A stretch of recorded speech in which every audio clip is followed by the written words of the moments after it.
अमित जिस लोकेशन को ढूंढते ढूंढते सूरत आया था, वो लोकेशन तो उसको पसंद नहीं आई। लेकिन एक लोकेशन जिसका चर्चा उसने काफी सुना था, जिसके बारे में उसको मना किया गया था कि वो वहां पर ना जाए, लेकिन उसके बावजूद वो उस लोकेशन पर जाना चाहता था। एक बार देखना चाहता था कि आखिर ऐसा भी क्या है उस हवेली में। शाम का वक्त हो चुका था। जिस समय लोग उस इलाके से दूरी बनाना शुरू कर देते हैं, उसी समय अमित सब चीजों को साइड पर रखते हुए, सबकी सलाह को दरकिनार करते हुए उस हवेली की तरफ बढ़ता जा रहा था। उस वीरान मोहल्ले की उस हवेली में, जिसके चर्चे काफी मशहूर थे। जब उसके अंदर एंटर करता है, अंदर एंटर करते ही महसूस तो होने लग पड़ता है अमित को कि शायद उसने कुछ गलती तो कर दी है। उसकी वाइब हवेली की और उसकी मनहूसियत, उसका सन्नाटा मानो जैसे अमित को खाए जा रहा था। अभी अमित सोच ही रहा था कि अचानक उसके कंधे पर पीछे कोई हाथ रखता है। मानो जैसे अमित की तो जान ही निकल जाती है। और जब वो मुड़कर देखता है, अमित ने ये बिल्कुल भी एक्सपेक्ट नहीं किया था। लेकिन अमित सूरत क्या करने गया था, और क्या है इस हवेली का राज, क्या है उस हवेली की पागल चुड़ैल का राज। आइए शुरू करते हैं आज का किस्सा। लेकिन उससे पहले, अगर आप नए हैं चैनल पर तो सब्सक्राइब करना मत भूलिएगा। साथ के साथ ही वीडियो को लाइक और हाइप जरूर कर दीजिएगा। किस्सा अच्छा लगे सुनने के बाद तो कमेंट्स में अपने फीडबैक भी जरूर दीजिएगा। अमित, जो कि फिल्म प्रोडक्शन में काम करता है और उसका काम है लोकेशंस को फाइनलाइज करना। अब फिल्म की ज़रूरत के हिसाब से, सीन की ज़रूरत के हिसाब से उसको एक ऐसी लोकेशन चाहिए थी कि जिसमें एक कोई मोहल्ला जिसमें काफ़ी पुराने घर हों और वो वीरान हो, या फिर अगर वहाँ पर लोग रह रहे हों तो बहुत ही कम लोग रह रहे हों। अब ऐसा पूरे का पूरा मोहल्ला या पूरी की पूरी कॉलोनी तो बहुत ही कम देखने को मिलती है। लेकिन पता लगता है अमित को कि सूरत में कुछ शहर के अंदरूनी शहर में कुछ ऐसी जगहें हैं भीड़ी गलियों में, जहाँ पर अभी भी बहुत पुराने मकान हैं और वहाँ पर शूटिंग की जा सकती है। अब मुंबई से सूरत अमित आता है, और जब कैब करता है तो दरअसल वो पूछने लग पड़ता है उस ड्राइवर से कि भाई, वैसे आप बता सकते हैं कि यहाँ पर सूरत में और भी देखने लायक क्या क्या जगहें हैं। तो वो बात करते हैं कि हाँ जी, ये जगहें हैं, इस तरीके की जगहें हैं। क्योंकि अमित का था कि भाई मैं अब आया हूँ तो थोड़ा बहुत घूमूंगा भी सूरत। हालांकि मुंबई से बहुत दूर तो है नहीं, लेकिन फिर भी कभी अमित का वहाँ पर आना हुआ नहीं। तो अमित यही बस पूछता जा रहा था, और बातों ही बातों में अमित ने सिर्फ इतना ही कहा कि अच्छा ये तो हो गया, लेकिन मुझे बताओ कि ऐसी कौन सी जगहें हैं जहाँ पर नहीं जाना चाहिए। अब जब ये बात सुनता है ड्राइवर तो वो भी हल्की सी मुस्कान देता है और कहता है बस एक ही जगह है, बहुत ज़्यादा चर्चित नहीं है, लेकिन वहाँ पर आप मत ही जाना। अब जब अमित सुनता है इसके बारे में, पूछता है कि कौन सी जगह की बात हो रही है, तो वो ड्राइवर कहता है कि पागल चुड़ैल की हवेली। जैसे ही नाम सुनता है पागल चुड़ैल की हवेली, नेचुरली बात है, दिमाग में पैरानॉर्मल थिंग्स, फिल्म इंडस्ट्री में काम करने वाला एक आदमी, क्यूरियोसिटी तो जागना तय था। और अचानक से अमित पूछता है कि पागल चुड़ैल मतलब वहां पर कोई चुड़ैल वगैरह है? हाँ, तो इसीलिए तो नाम है सर पागल चुड़ैल की हवेली। अरे क्या क्या क्या उसकी कहानी है? सर कहानी लंबी है और आपका होटल बिल्कुल सामने है। तो बस मैं यही कहूँगा कि वहाँ पर आप मत जाइएगा, क्योंकि रात होते ही वहाँ पर वैसे भी वो मोहल्ला, ना सिर्फ वो हवेली बल्कि वो मोहल्ले के आसपास के घर जो हैं उस हवेली के, वो भी वीरान हैं। अब ये बात हिट करती है अमित को कि जिस तरीके की लोकेशन चाहिए थी, वैसी लोकेशन के बारे में ये बात की जा रही है, लेकिन कहा भी ये भी जा रहा है कि इस लोकेशन पे आप मत जाना।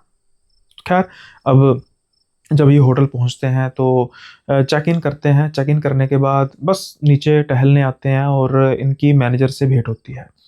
मैनेजर के साथ मुलाकात होने के बाद ये बस अपने काम के बारे में डिस्कस करने लगते हैं कि मेरा ये काम है और ऐसे ऐसी लोकेशंस को मैं फाइनलाइज करता हूँ। और मैनेजर से भी ये पूछते हैं कि भाई मुझे एक ऐसी लोकेशन चाहिए जिसमें जो घर हो वो पुराने हो और उसकी आबादी भी कम हो या ना के बराबर हो, हमने शूट करना है। तो वो भी उनको सेम वही जवाब देता है कि भाई एक ऐसे ऐसे इलाके हैं सूरत में काफ़ी, जहाँ पर ये ऐसे आपको एरिया मिल जाएंगे। लेकिन अमित फिर से बात छेड़ता है। वो कहता है कि सर मैंने सुना है यहाँ पर कोई पागल चुड़ैल की हवेली भी है। नाम सुनने की देर थी, हंस हंस के बातें करने वाले मैनेजर का चेहरा एकदम से गंभीर हो जाता है। वो कहता है लेकिन सर वहां पर जाना नहीं है। अब अमित सोचता है कि भाई ड्राइवर का भी यही बिल्कुल रिएक्शन था, इनका भी यही रिएक्शन है। ड्राइवर की तो मानी जा सकती है कि लोग गॉसिप उस लेवल में करते हैं, और बहुत सी अफवाहें होती हैं जिनको ये हकीकत मानकर चलते हैं, लेकिन एक बिल्कुल बहुत पढ़ा लिखा इंसान और एक बिल्कुल प्रोफेशनल पर्सन भी अगर ऐसी बात कर रहा है तो ये पूछना शुरू करते हैं कि सर आप बताइए तो सही, मैंने ड्राइवर से भी बात की थी, उसने भी कहा था कि वहां मत जाइए, क्या है वहां पर ऐसा। अब वो मैनेजर कहता है कि सर देखिए मैं तो यहाँ का हूँ नहीं, लेकिन मतलब कुछ साल पहले ही मैंने यहाँ पर नौकरी शुरू की है, और कुछ साल पहले का ही किस्सा है। जब मैं नया नया यहाँ पर आया था तो कोई लड़का था जो पैरानॉर्मल इन्वेस्टिगेशन करता था। रात को वो वहां पर गया था लेकिन सुबह जिंदा वापस नहीं आया। तो क्या हुआ उसके साथ? अब ये तो भगवान ही जाने उसके साथ क्या हुआ, लेकिन उसकी लाश कोई अच्छी हालत में नहीं थी। उसकी छाती पर मानो जैसे नुकीले नाखूनों से वार किया हो। तो ये किसी जानवर का काम भी हो सकता है। जिस तरीके के नाखून लग रहे थे उस तरीके का जानवर यहाँ पर पाया नहीं जाता।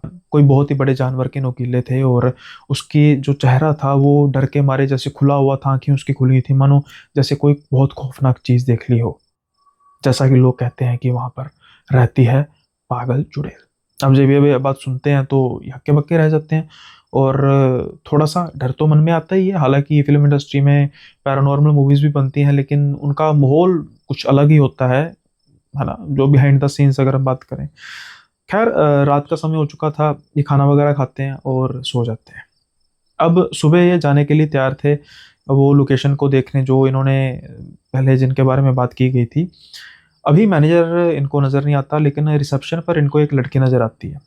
रिसेप्शनिस्ट से पूछते हैं कि मैडम मैं शाम तक आऊँगा, और बाकी जो भी क्लीनिंग वगैरह का है वो आप देख लेना, कोई मेरा सामान इतना है नहीं। तो ये भी थोड़ा सा बुलवाने की कोशिश करते हैं कि कुछ ना कुछ बात करेगी। तो फिर वही बात नॉर्मल बात होती है कि कुछ ऐसा लोकेशन, तो ये भी कहती हैं कि सर ऐसी लोकेशन तो इंटीरियर सूरत में मिलेगी, कॉलोनीज वगैरह में तो कैसी मिलेगी। तो फिर ये पूछते हैं कि मैं दो लोगों से बात कर चुका हूँ, दोनों लोगों का एक ही मशवरा था कि एक लोकेशन है जिसे कहते हैं पागल चुड़ैल की हवेली, वहां पर मत जाना। तो क्या तुम्हें उसके बारे में पता है? जैसे ही वो लड़की ये बात सुनती है तो वो खौफजदा हो जाती है। डर उसके चेहरे पर साफ तौर पर झलक रहा था। वो कहते हैं नहीं सर वहां पर बिल्कुल नहीं जाना। सेम वही रिएक्शन जो उस ड्राइवर का था, सेम वही रिएक्शन जो उस मैनेजर का था, और सेम वही रिएक्शन जो इस रिसेप्शनिस्ट का है।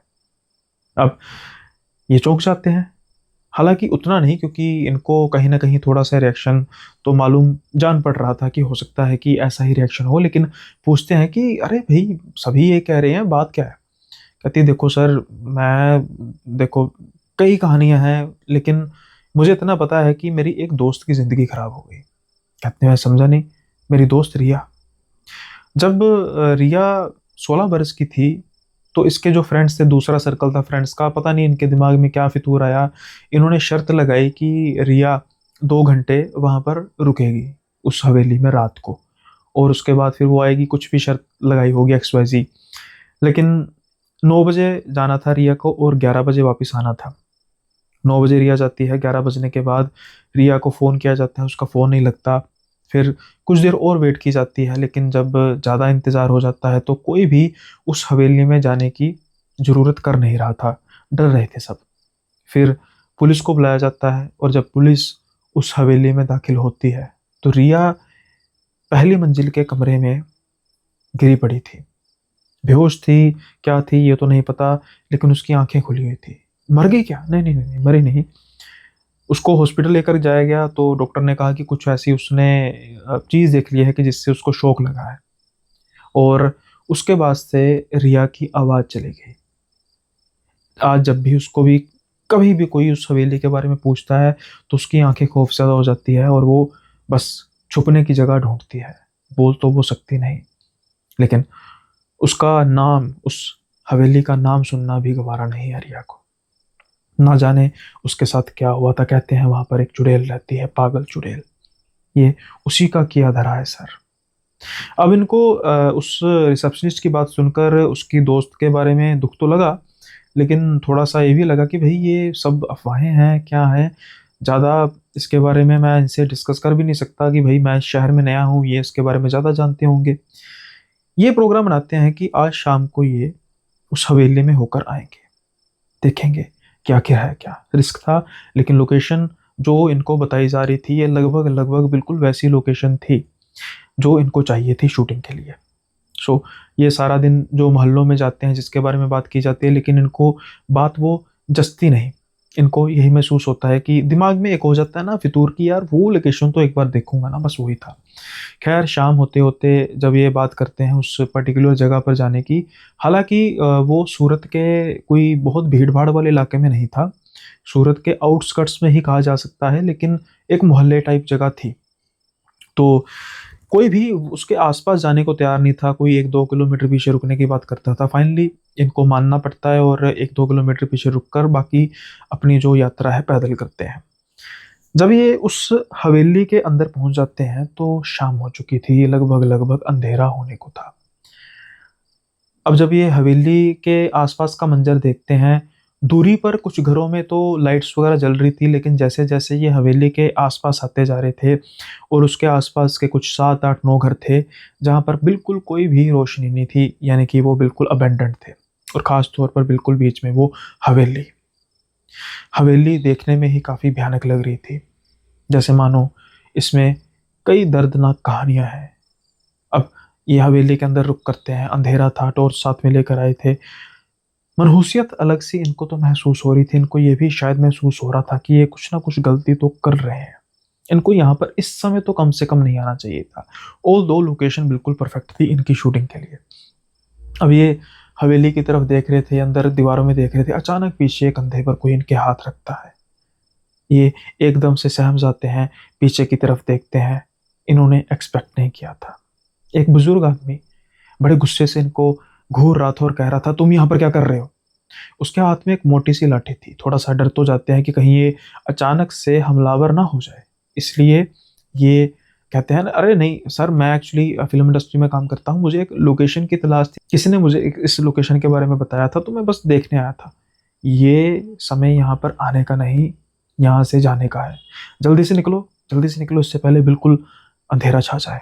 कई सवाल इनके मन में थे, लेकिन ये सोचते हैं कि यहाँ पर अगर मैं बात करने की कोशिश करूँगा तो मुझे ये बिल्कुल नहीं मेरे साथ बात करेंगे। तो ये कहते हैं, ठीक है बाबा, आप भी चलो साथ में। तो वो भी साथ में चलने लग पड़ते हैं। अब ये हवेली से बाहर आ जाते हैं और तकरीबन उस दायरे से भी बाहर आ जाते हैं जहाँ पर ये घर अबैंडन्ड पड़े हुए थे। अब ये जब बात करते हैं तो थोड़ा बहुत इनको पता लगता है कि बाबा क्या हवेली का क्या चक्कर है, क्या-क्या दिक्कत परेशानी है। तो बाबा शायद सब कुछ जानते थे, लेकिन बहुत कुछ बताना नहीं चाहते थे। सिर्फ़ वो इतना कहते हैं कि देखो बेटा, मुझे नहीं पता तुम्हारा क्या काम है, कहाँ से आए हो, क्या करना चाहते हो, लेकिन रात के समय इस हवेली में बिल्कुल नहीं आना। यह हवेली जानलेवा है, ख़ास तौर पर मर्दों के लिए। इसलिए यहाँ से जितना दूर रहो उतना अच्छा है। मैं शाम को यहाँ पर चक्कर इसलिए लगाता हूँ, कहीं कोई पागल यहाँ पर मुझे नज़र ना आ जाए जैसे तुम। आज से कुछ साल पहले कई लोग कुछ ढूँढने, किसी को देखने यहाँ पर आते थे, बचकर कम ही निकले थे। अब तो डर फैल चुका है, लेकिन कई सिरफिरे लोग तुम्हारे जैसे आज भी यहाँ पर चले आते हैं और उसके बाद फिर उनकी लाश ही बाहर आती है। ये तो अच्छा हुआ मैंने तुम्हें देख लिया, नहीं तो तुम ना जाने कितनी देर तक रुकते और उसके बाद फिर तुम्हारी लाश बाहर निकलती। लेकिन मैंने सुना है यहाँ पर एक लड़की थी, वो अनकॉन्शियस हो गई थी, वो तो ज़िंदा निकल आई। मैंने कहा ना, ख़ास तौर पर मर्द आदमी, वो नहीं ज़िंदा निकलते। कारण? अब वो बुज़ुर्ग आदमी थोड़ा-सा मुँह नीचे रखते हैं और कहते हैं, कारण? कारण अभी ये कह ही रहे थे तो अमित बोलता है, हाँ, वो पागल चुड़ैल तो नहीं? मुझे इसके बारे में यही बताया लोगों ने। वो फिर गुस्से से उनकी तरफ देखते हैं, पागल चुड़ैल नहीं थी, वो रुखसाना है। रुखसाना की भटकती रूह, उसको पागल मत बोलो। रुखसाना? अ, क्या है बाबा रुखसाना, थोड़ा-सा मुझे बताएँगे? तो अब बाबा कहते हैं कि अभी ये समय नहीं है, दिन के समय में आना। ये खुश हो जाते हैं कि चलो कम से कम मुझे पता तो लगेगा कि आखिर इस हवेली की सच्चाई है क्या। अब ये अपने होटल में आते हैं, लेकिन जो इन्होंने देखा नहीं था, शायद इनको अब इनके सपनों में नजर आना शुरू हो जाना था। होटल में आकर ये किसी से बात करते नहीं कि मैं यहाँ पर गया था, मैंने यहाँ पर मतलब मेरी किसी से ऐसे भेंट हुई और मैं थोड़ा बहुत मुझे पता लगा, लेकिन काफ़ी ज़्यादा सवाल इनके मन में घूम रहे थे। खैर अब ये जाते हैं होटल में, अपने रूम में सोने की कोशिश करते हैं। जब इनको नींद आनी शुरू होती है तो इनको महसूस होता है कि कोई इन्हें देख रहा है। ये उठते हैं, ये खिड़की के पीछे जो पर्दा था खिड़की के आगे, उस तरफ देखते हैं, जैसे उस पर्दे और खिड़की के बीच बिल्कुल भीतर कोई है। ये कँपकँपाती हुई आवाज़ में कहते हैं कि कौन है? कौन हो आप? और जैसे ही वो पर्दा पीछे हटता है, इनको नज़र आती है सफ़ेद बालों वाली एक चुड़ैल, और वो बड़े गुस्से से कहती है, मेरे मकान में दोबारा मत आना। देखते ही देखते गायब हो जाती है। ये एकदम डर के उठते हैं और इनको थोड़ी तसल्ली होती है कि शुक्र है ये सपना था। लेकिन ये अभी तक इन्होंने कोई ऐसी चीज़ देखी नहीं थी, तो फिर इनको वो कोई बूढ़े सफ़ेद बालों वाली चुड़ैल इनको कैसे नज़र आ गई? क्या इनकी इल्यूज़न थी? इनका इन्होंने मैनिफेस्ट किया था, या फिर इनका कुछ हैलुसिनेशन था? ये तो पता नहीं, लेकिन आज पहली बार इन्होंने डर महसूस किया और शायद पछता भी रहे होंगे कि वो उस हवेली की तरफ क्यों गए। अब इनको इंतज़ार था सुबह होने का। जब सुबह होती है, अब खाना वगैरह खाकर जाते-जाते इनको दोपहर पड़ जाती है और वहाँ पर ये देखते हैं कि एक छोटा-सा घर था उस हवेली के कुछ दूरी पर, जहाँ पर वो बाबा ने बताया था कि यहाँ पर आना, और ये वहाँ पर जाकर बात करनी शुरू करते हैं। तो फिर अब बात खुलती है उस हवेली की। क्या था उस हवेली का राज़ और कौन थे रुखसाना? वो कहते हैं कि बेटा यहाँ पर एक दंपत्ति रहते थे, रुखसाना और अहमद। रुखसाना बेहद ही खूबसूरत लड़की, 30-32 बरस की लड़की थी। अहमद भी काफ़ी दिखने में अच्छा, और सबका इनका काम वगैरह तब तो बड़ा ठीक था, इसलिए तो सारे मोहल्ले में सबसे आलीशान घर यानी हवेली इसको कहते थे, इनका था। लेकिन फिर ना बेटा अहमद को कुछ बुरी आदतें लग गईं, जुए की, नशे की। धीरे-धीरे पैसा उसका जाता रहा। रुखसाना इसको काफ़ी रोकने की कोशिश करती, लेकिन अहमद रुकता नहीं। उसके 2 कारण थे। एक तो जो रुखसाना थी वो माँ नहीं बन सकती थी, तो कहीं न कहीं रुखसाना को इस चीज़ का गिल्ट रहता था कि मैं कुछ चीज़ की ज़ोर आज़माइश नहीं कर सकती हूँ। दूसरा, पैसा तो सारा अहमद का ही था, तो उस पर क्या ज़ोर चले। धीरे-धीरे ये वक़्त आया कि उसका उस पर कर्ज़ इतना बढ़ चुका था कि अहमद अब मजबूर हो चुका था। उस मजबूरी का फ़ायदा उठाया एक औरत ने, फ़ातिमा। फ़ातिमा अहमद को ना जाने कैसे जानती थी, कैसे उनकी मुलाकात हुई, लेकिन फ़ातिमा को अहमद पसंद आ चुका था। हालाँकि इस्लाम में 2 शादियाँ करने की इजाज़त तो है, लेकिन फ़ातिमा सिर्फ़ अहमद को अपना ही बनाना चाहती थी। इसलिए वो अहमद के आगे एक शर्त रखती है, और वो शर्त थी कि फ़ातिमा काफ़ी अमीर थी, ना ही सिर्फ़ वो अहमद का सारा कर्ज़ उतारेगी बल्कि उसको धन-दौलत सब कुछ देगी। शर्त सिर्फ़ एक थी कि वो रुखसाना को छोड़ दे। अब अहमद जो मजबूरी में फँसा हुआ था, उसकी अय्याशियाँ कम नहीं हो रही थी, पैसा तो ख़त्म हो चुका था। उसने 2 मिनट नहीं लगाए रुखसाना के साथ धोखा करने में। वो उसको यहीं पर छोड़ गया तलाक देकर, और फ़ातिमा के साथ कहीं दूर चला गया। बात है आज से 30-35 वर्ष की। कोई फ़ोन नहीं, कोई व्हाट्सएप नहीं, कुछ नहीं। उसके बाद अहमद का कभी पता नहीं लगा कि वो कहाँ पर गया। वो छोड़ गया पीछे रुखसाना को और अपनी यादों को। रुखसाना पहले रोई, खूब इंतज़ार किया, लेकिन कहते हैं कि रुखसाना शायद कुछ और चाहने लगी थी। उसको शायद किसी ने बताया था कि काला जादू करने पर उसका पति शायद वापस आ जाएगा। धीरे-धीरे काला जादू वो खुद सीखने लगी। कहते हैं कई बार इस हवेली के आस-पास लोगों ने परछाइयाँ देखी हैं, जब वो ज़िंदा थी। लोग अब रुखसाना से दूरी बनाकर रहने लग पड़े थे। इतनी सुंदर दिखने वाली रुखसाना धीरे-धीरे अब ऐसे लग रही थी जैसे कोई बूढ़ी औरत होती है। उसका चेहरा भी अब धीरे-धीरे भयंकर होना शुरू हो चुका था। अब रुखसाना से कोई लोग बहुत ज़्यादा बात करते नहीं थे। अक्सर उसके घर से कुछ आवाज़ें आती रहती थी, जो कुछ डरावनी होती थी, लेकिन वो रात बारिश की वो खौफनाक रात, जिस दिन रुखसाना की चीखें, ना सिर्फ रुखसाना की बल्कि ना जाने किस किस शैतान की, किस किस प्रेत की चीखें इन मोहल्ले वालों ने सुनी, जिनमें मैं भी शामिल था। टाइम था कुछ 12:30 बजे के आसपास का। बारिश तेज थी, बादल गरज रहे थे, लेकिन वो बादल की गर्जना इतनी खौफनाक नहीं थी जितनी खौफनाक आवाजें आने लगी थी उस हवेली से। जैसे मानो कोई जानवर, कई जानवर बंधे हो। अब जो लोग थे वो डर गए, दरवाजा खोलने की कोशिश की। दरवाजा तो तुमने देखा ही है हवेली का कितना भारी है, किसी से दरवाजा खुला नहीं, अंदर से बंद था। और फिर लोगों ने पुलिस को इत्तला किया। अब जब पुलिस को बुलाया गया, पुलिस ने जैसे तैसे करके दरवाजा तोड़ा। तब तक चीखों के आने की आवाज बंद हो चुकी थी। और जब वो ढूंढते ढूंढते गए, उन्होंने देखा रुखसाना को। रुखसाना फर्स्ट फ्लोर के फर्श पर जमीन पर लेटी पड़ी थी।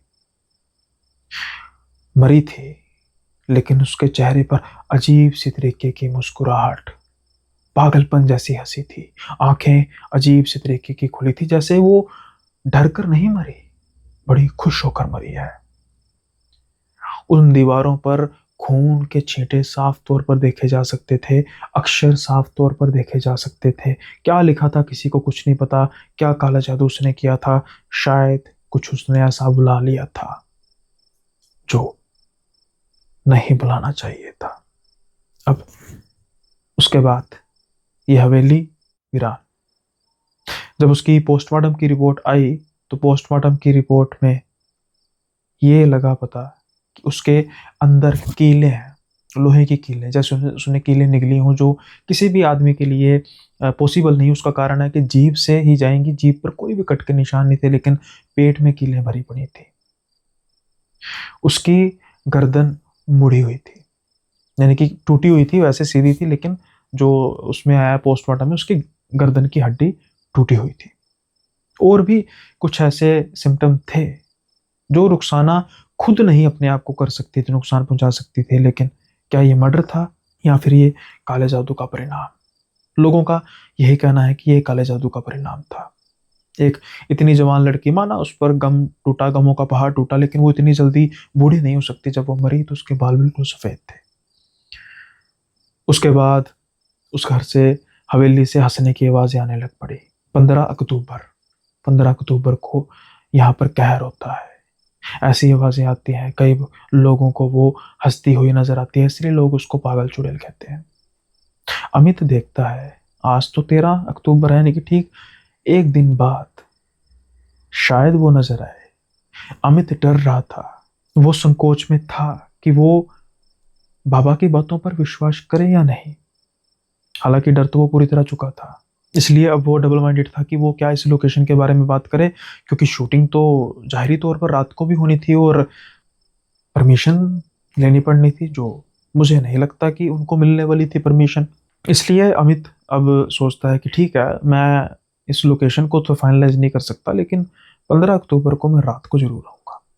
जो गलती थी उसकी, ये सोचता है कि जो वो रुखसाना की आत्मा है, वो पागल जिसे कहते हैं, उसका एक दर्द है। शायद वो मुझसे कनेक्ट कर पाए, क्योंकि मैं कुछ अपने फायदे के लिए नहीं आया। पागलपन था अमित का, ये मन में सोचता हुआ अमित चला जाता है। उसको पता था कि रात के 7, 7:30, 8 बजे तक ये बाबा इधर उधर घूमते रहते हैं, ताकि कोई मेरे जैसा इनको नजर ना आ जाए। उसके बाद नहीं, ये प्लान करके 9 बजे, 15 अक्टूबर, जिस दिन ठीक 30-32 साल पहले रुखसाना की लाश उस कमरे में मिली थी, अमित उसी कमरे में जाते हैं। अब जब ये टॉर्च जलाते हैं तो उनको खून की शीटें नजर आ रहे थे, पुराने, कुछ लिखा हुआ था, इतनी धूल जमने के बाद भी। और एक आवाज धीमी सी आती है, चले जाओ। जैसे ही अमित पीछे देखता है, उसको कोई बूढ़ी चुड़ैल, कोई पागल चुड़ैल नहीं, सिर्फ एक सफेद कलर का धुआं नजर आता है। एक धुएं की परछाई कह सकते हैं, नजर आती है। अमित कहना चाहता है कि मैं आपसे बात करना चाहता हूं, आपके साथ बहुत बुरा हुआ। लेकिन इससे पहले कि वो कुछ कह पाता, उसको परछाइयां भी दिखाई देने लग पड़ती हैं आसपास, और वो चले जाओ तो कह नहीं रही थी, गुर्राने की आवाजें, मानो जैसे उसका शिकार करने लगी हो। अमित को ये पता लग चुका था कि वो अगर 1 मिनट भी यहाँ पर रुका, वो अपनी जान से हाथ धोएगा। अमित धार्मिक था, इसलिए वो हनुमान चालीसा साथ में लेकर आया था। शायद उसी वजह से वो बच भी गया। अमित जल्दी से भागता है उस हवेली से, और जब वो उस हवेली से बाहर की तरफ निकलता है और वो पीछे मुड़ के देखता है, उन खिड़कियों में से चमकती हुई आंखें लाल रंग की उसको दिखाई दे रही थी, जो स्पष्ट तौर पर इशारा थी कि उस हवेली में अब सिर्फ रुखसाना की आत्मा नहीं है, बल्कि कुछ ऐसे शैतानों की आत्मा भी है जिसको शायद गलती से रुखसाना ने बुला लिया था, जिसका शिकार खुद रुखसाना भी हुई। और हो सकता है कि वो शायद यहाँ पर आने वाले पागलों को बाहर जाने के लिए कहती हो, जैसे अमित को भी कहा। उनके पास इतना समय नहीं था बचा, या फिर यूं कहें कि अमित जो अपने साथ प्रिकॉशन लेकर गया था, हनुमान चालीसा, हनुमान जी का नाम जपते जपते, वो शायद इस प्रिपरेशन से नहीं गए थे और वो बच नहीं सके। अमित डरता हुआ होटल में पहुंचता है। मैनेजर उससे पूछता है क्या हुआ, कोई कुछ हुआ? कहता नहीं नहीं, बस मैं वैसे ही भागता हुआ आया था, तो मुझे थोड़ा सा थकावट है। हालांकि अमित के जो जूते थे वो स्पोर्ट्स नहीं थे। अटपटी लगती है मैनेजर को बात, लेकिन मैनेजर कोई ज़्यादा बात उससे करता नहीं है। अमित आज सारी रात सो नहीं पाता, क्योंकि सारी रात उसको महसूस होता है कि उसके आसपास परछाइयाँ घूम रही हैं। अगले ही दिन अमित चेकआउट कर लेता है होटल से, और सूरत कभी भी वापस पलट कर नहीं आता। यह था किस्सा सूरत की उस सो कॉल्ड पागल चुड़ैल का। और आप बताइए कमेंट बॉक्स में कि क्या अमित को वहाँ पर जाने का रिस्क उठाना चाहिए था, क्योंकि ठीक है, कई ऐसी जगहें होती हैं कि जहाँ पर कुछ अफवाहें फैला दी जाती हैं, होता कुछ नहीं है, लेकिन फिर भी ऐसी जगहों पर अकेले एटलीस्ट नहीं जाना चाहिए। तो क्या कुछ ऐसा था जो सच में अमित को इतना डरा गया कि अमित कभी भी सूरत वापस नहीं जाएगा? ये तो सिलसिला ऐसे ही चलता रहेगा जब तक उस हवेली के अंदर वो शैतान रहेंगे।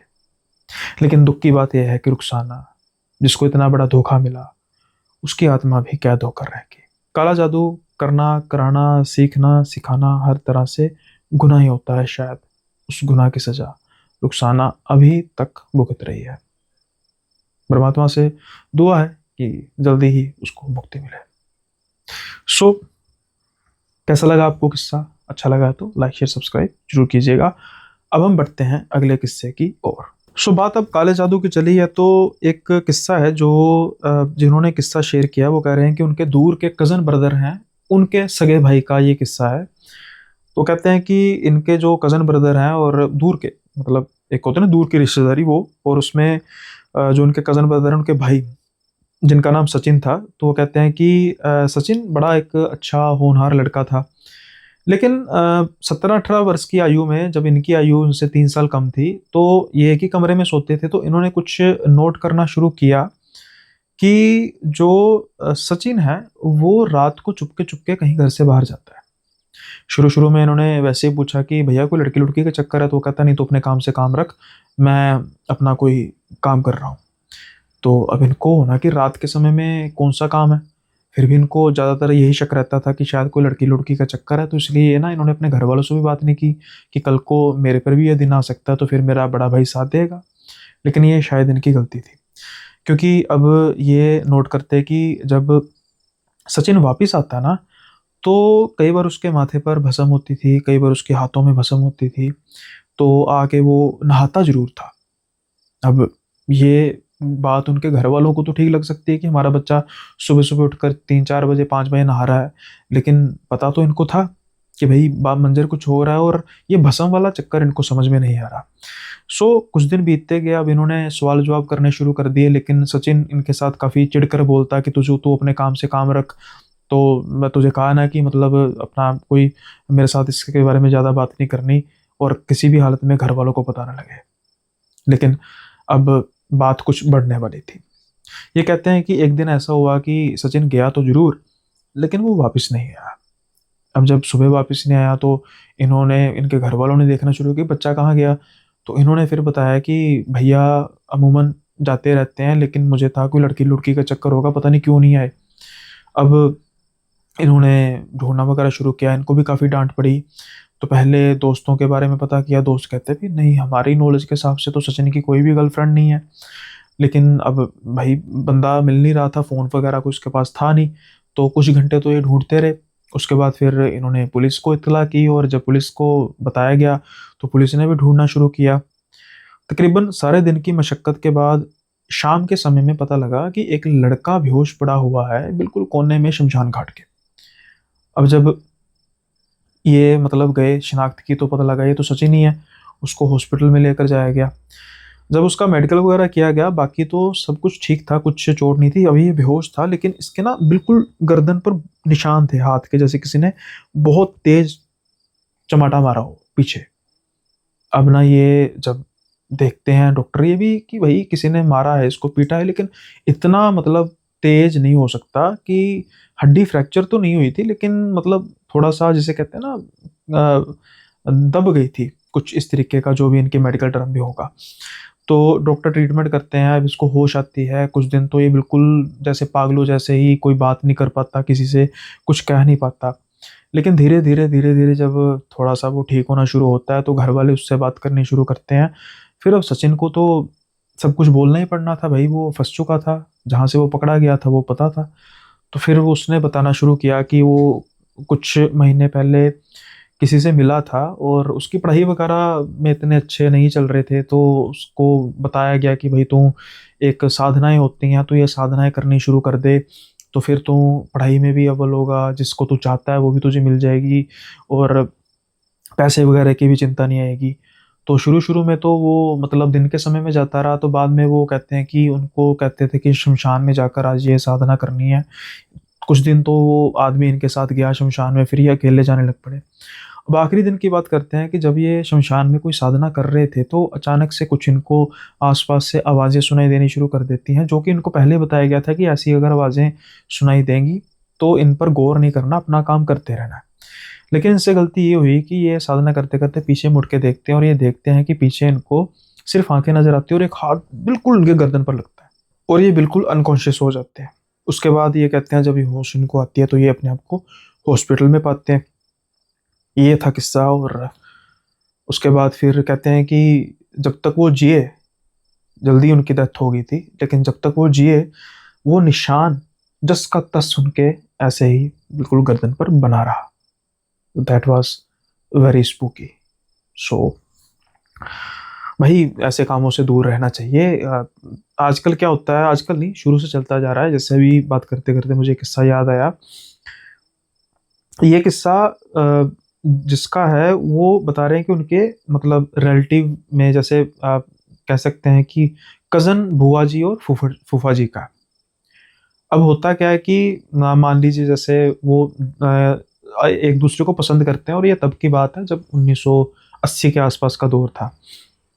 और दोनों जो हैं वो मतलब अच्छी जॉब करते थे, और मुलाकात हुई होगी, एक दूसरे को पसंद करने लग पड़े। तो अब इन्होंने भी घर वालों से शादी की बात रखी। दोनों के घर वाले ऐसे लिबरल थे, कोई ऐसी बात नहीं थी, कंजर्वेटिव नहीं थे कि भाई हम नहीं करेंगे शादी। कास्ट भी सेम थी, इस चीज़ का भी कोई दिक्कत नहीं इनको आई। लेकिन एक जाने को दिक्कत थी लड़के की बुआ को। क्योंकि लड़के की बुआ ने एक लड़की पसंद की हुई थी इनके लिए, यानी कि जो मेल पर्सन थे, मान लीजिए ऋषि नाम उनका, ऋषि ऋषि के लिए एक लड़की पसंद की हुई थी। और उससे पहले उन्होंने इनके घर वालों से भी बात कर ली थी कि ऐसे ऐसे भाई ऋषि की शादी तो मैं कराऊंगी। एक हक होता है ना, हक से बुआ मासी ताए मामे बात करते हैं, ताए चाचे की भाई ऐसे हक देखो। अब की बात नहीं, अब तो भाई माँ बाप नहीं है कर सकते क्लेम, तो दूर की बात क्या करनी। तो ये बात करते हैं कि भाई ऐसे ऐसे शुरू में इनकी बुआ कहती रहती थी। तो तब ये पढ़ाई वगैरह करते थे, तो इनको इनके अफेयर वगैरह का भी पता नहीं था कि बुआ को बता देते कि वो लड़का किसी और को पसंद करता है। तो बुआ ने भी एक तरह से एक उनके मन में हो चुका था, फाइनलाइज कर लिया था कि भाई ये तो जो लड़का है तो इसको तो ये तो जो मैंने लड़की पसंद की है ऋषि, उसी के साथ ही इसका विवाह होगा। लेकिन जब ऋषि ने बताया कि वो सुधा के साथ उनका वो उससे प्यार करते हैं और वो उससे ही शादी करेंगे, जो सुधा थी, चलो गवर्नमेंट एम्प्लॉय भी थी, लेकिन मतलब वो अच्छी थी, देखने भी अच्छी थी, स्वभाव भी उनको काफ़ी अच्छा लगा, परिवार भी काफ़ी अच्छा लगा, और ये बात है हिमाचल प्रदेश की। तो फिर अब भाई सब कुछ ठीक था, तो ना करने का कोई सवाल ही नहीं था। बुआ अपनी मर्जी से तो किसी को फंसा नहीं ना सकती। ठीक है, कोत्ता की अरेंज मैरिज ठीक है, किसी के साथ कोई रिलेशन नहीं है, तो ठीक है कर दिया कि हाँ जी चलो जी, बुआ की पसंद थी। लेकिन जब कोई पसंद कर रहा है फिर तो कोई ऐसे नहीं। अब होता क्या है कि चलो शादी हो जाती है, बुआ बहुत नाराज थी, कहते हैं कि शादी पर भी नहीं आई। अब ना ये इनकी ज़िंदगी बड़ी अच्छी गुजरने लग पड़ती है, और देन कुछ महीनों बाद सुधा कंसीव कर लेती हैं। लेकिन आउट ऑफ नो वे कि इनका जो बेबी है वो उसका मतलब मिसकैरेज हो जाता है। अब डॉक्टर भी हैरान, कि एक होता है ना कोई गिर गया, कुछ ऐसी चीज़ खा ली गलती से, या कुछ मेडिकली प्रॉब्लम आ गई, कुछ ऐसा नहीं था, और डॉक्टर भी हैरान थे। खैर इन्होंने समझा कि ठीक है, इसमें कोई अच्छाई होगी, कुछ होगा, और इनका जीवन आगे आगे बढ़ने लगा। उसके बाद फिर कुछ महीने बाद इन्होंने फिर कोशिश की और कंसीव किया, और फिर वही हुआ, मिसकैरेज हो गया। अब फिलहाल के लिए इनको कोई शक नहीं था, और इनका कभी किसी काले जादू या किसी चीज़ पर ध्यान भी नहीं गया था। फिर इन्होंने सोचा कि परमात्मा की ही इच्छा होगी। अब तकरीबन उन्होंने एक आधे साल वेट किया, और उसके बाद फिर इन्होंने कंसीव किया, और तीसरी बार भी वही दिक्कत आ गई। अब जब ये दिक्कत आई तो इन्होंने, इनकी जो सुधा थी वो मेंटल शॉक में भी चली गई, कि भाई डिप्रेशन टाइप में भी चली गई, कि भाई बच्चा नहीं हो पा रहा, कंसीव होता है और साथ के साथ ही ऐसा हो जाता है। तो हर एक माँ को तो होती है, इनको भी, ऋषि को भी खुद थी, बट वो जाहिर नहीं कर सकते थे।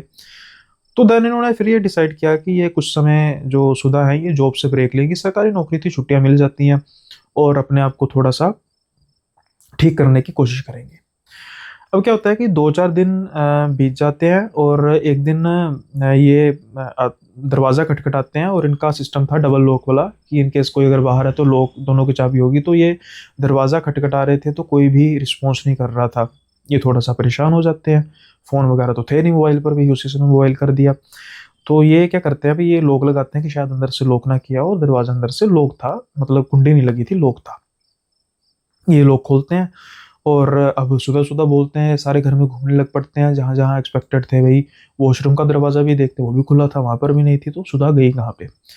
फिर ये सुधा-सुधा चलाते-चलाते ऊपर जाना शुरू कर देते हैं, और देखते हैं कि सुधा जो है वो, जो बॉर्डर होता है ना? बनेरा जिसे कहते हैं, वहाँ पर बैठी हुई थी, और बिल्कुल उसने बाल जैसे आगे की तरफ किए हुए थे, जो कि देखने में काफ़ी क्रीपी लग रही थी। उसके पीछे जंगल टाइप एरिया था, पहाड़ी इलाका था, वहाँ पर घर था, और शाम का समय था। और ये थोड़ा-सा पहले चौंक जाते हैं और कहते हैं, "अच्छा, ये ले, मैं इतनी आवाज़ लगा रहा हूँ, दरवाज़ा खटखटा के, बेल करके मैं थक गया, और ये देखो महारानी यहाँ पे बैठी है ना, चलो यहाँ।"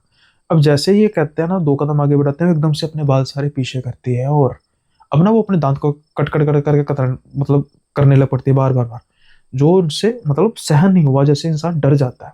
लेकिन थी तो उनकी पत्नी, तो ये पहले डरते हैं, लेकिन इनको थर था कि कहीं गलती से भी ये नीचे की तरफ ना हो जाए और दिक्कत हो जाएगी।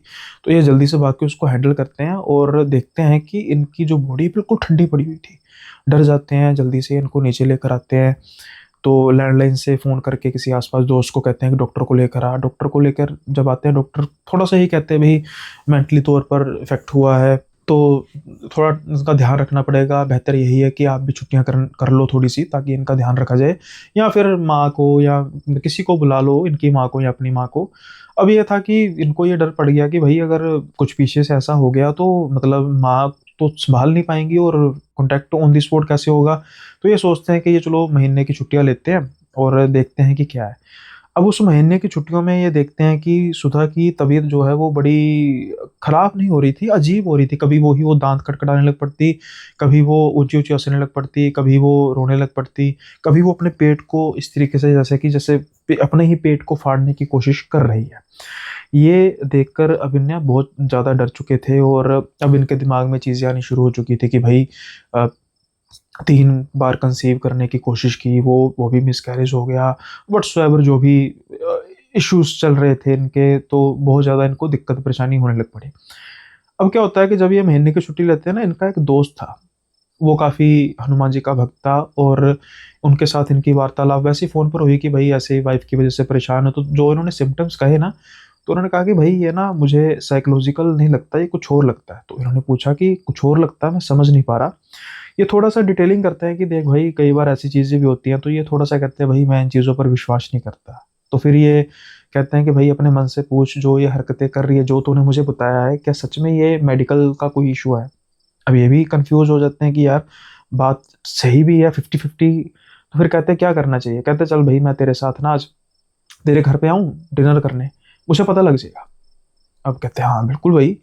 तो इन्होंने कहा कि बस पता नहीं लगना चाहिए कि मैं आ रहा हूँ, मतलब कि मेहमान आ रहे हैं। कहते हैं भई खाने की, अरे भाई मैंने डिनर का तो बहाना है, चाय पी के चला जाऊँगा, ठीक है ना?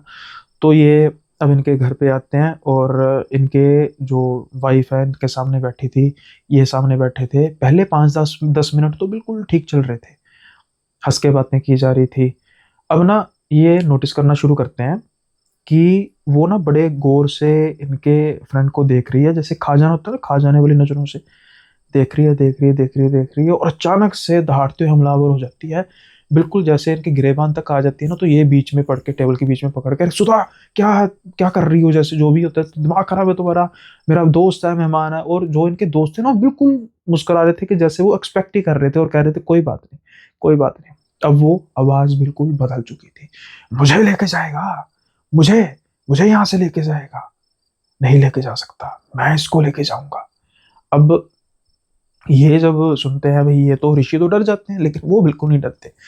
तो वो ना अब क्या करते हैं कि कुछ अपने, इन्होंने शायद गंगा जल या कुछ लिया था, वो पकड़ते हैं और 2 छींटे मारते हैं, और बिल्कुल शांत होते-होते ये जैसे किसी को लोरी सुनाते हैं ना कि सो जा, सो जा, सो जा, तो सो जाती है। अब इनको उठाकर बिस्तर पर रखते हैं। ये ऋषि तो रो रहे थे कि भई जो इन्होंने सीन देख लिया, ये तो भई मेरे तो समझ में नहीं आ रहा कि ये क्या चीज़ देख ली मैंने। फिर ये समझाते हैं कि देखो भाई, एक मैं आपको बात बता देता हूँ कि इसको ना कोई पोजेस किए हुए है, और ये मेरे बस की चीज़ नहीं है। मैं डरता नहीं हूँ, देखो देख लिया था सारा, लेकिन मैं इससे वो चीज़ को ना निकाल नहीं सकता, काफ़ी हावी है।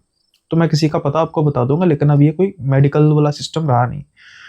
अब क्या होता है कि ऑन द स्पॉट फिर कॉल्स वगैरह की जाती हैं, लैंडलाइन पे इनके पेरेंट्स भी आते हैं, उनके पेरेंट्स भी आते हैं कि भाई घर पे अकेले रहने वाला माहौल तो रह नहीं गया था। सबसे डिस्कस किया जाता है, तो वो कहते हैं भी ठीक है।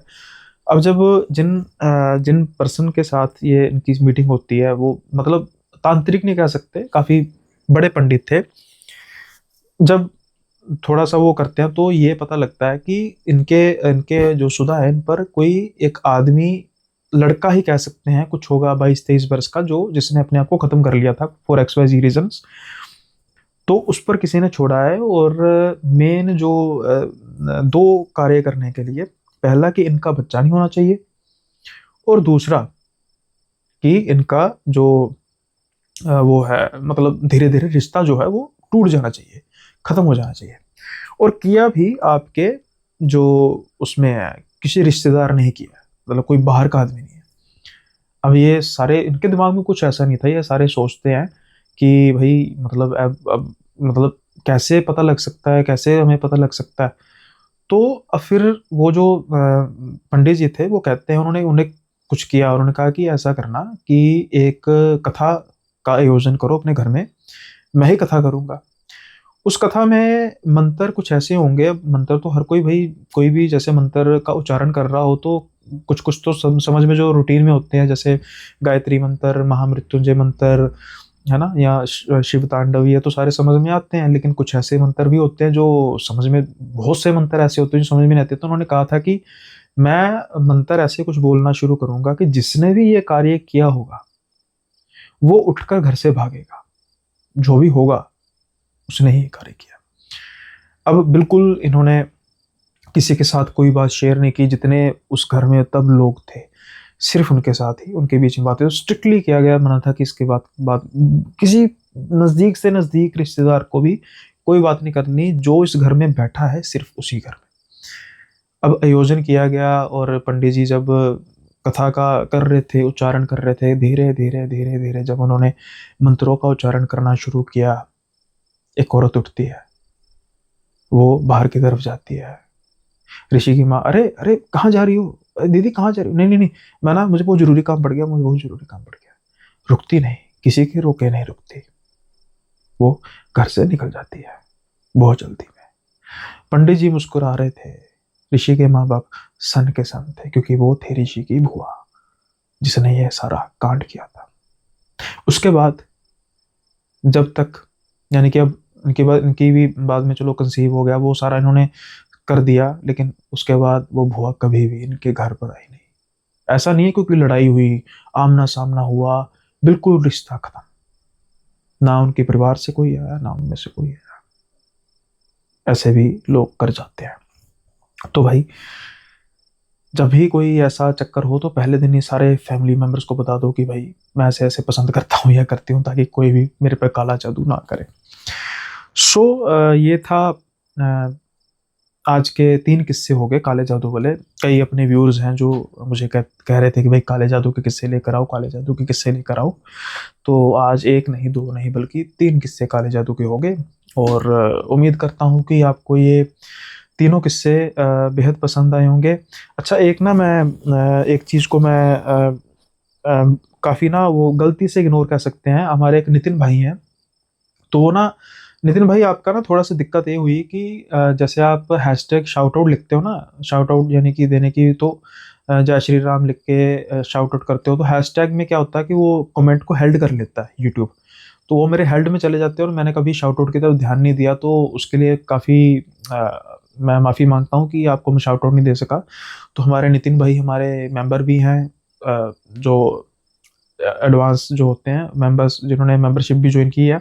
और राम राम जी भी करते हैं हर कमेंट में। तो नितिन भाई आपको शाउट आउट देता हूँ, राम राम जी। और बहुत से कमेंट, अभी मैंने किसी भी कमेंट का जवाब नहीं दिया, क्योंकि अभी सेहत अभी इतनी इजाज़त नहीं दे रही, क्योंकि बाजुओं में भी ना उतना अभी दम नहीं है कि ज़्यादा मैं मोबाइल को होल्ड कर सकूं। तो अभी अगर मैं किसी का रिस्पॉन्स नहीं कर पाया तो माफ़ कीजिए। अब करना शुरू करूंगा, कोशिश धीरे धीरे करनी शुरू करूंगा, लेकिन उसके लिए आप मेरी कंडीशन को तो समझ ही सकते हैं। तो थोड़ा सा आप भी वेट कीजिए। और इसी के साथ ही नया जो अंधकार का जो सीन था, मेरी थी वैसे कि मैं 10 एपिसोड्स को करूंगा, लेकिन 5 एपिसोड्स के बाद उसको हम ख़त्म कर रहे हैं, क्योंकि साल बीत गया। कुछ एक होता है कि भाई अब नया शुरू करें, तो नया एपिसोड, नया सीरीज़ मैं लाने की कर रहा हूँ। थोड़ा सा इस पे काम करना शुरू कर दिया है।